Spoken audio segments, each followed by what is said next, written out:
China, no? Pumasok na dito. Mas mabuti na nga yan, parang binalik ng ano eh. Pero kung dati talaga, talagang mabili dito. Umabot doon. Umabot. Tara na. Tara. Hindi pa yung pag-dredging ng barko na yan. Ang buhangin. Nag-dredging din dito. Sir, yun yung barko na yun. Okay. Dinadala sa China yan, di ba? Doon sa yung mga itinatampang sa ano, yung mga island na kiniklaim ng China. Dito kinukuha. Sara ulo. Pang yun na lang para maglaliman yan para hindi na siya magsara. Nagsasara no? Pag low tide lang yan o pag high tide ganyan din, sarado rin. Sasara yan. Pag high tide, nakakalabas.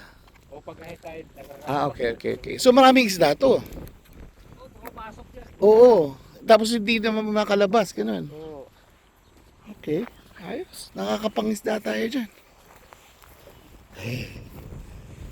Dito rin. May Labas yung wallet mo. ay, may ano ka dyan? May naglagay ka ng ano? Yung Pula? hindi po sir. Sugpo, bangus, wala? Parang Tilapia, wala? Pumapasok yan. Pwede nang pumapasok yung mga isla. Pwede ka mag-fishing, no? Oo, ngayon namin sa Basilan. Pare, meron na tayong weekend dito. Fishing. Ayun.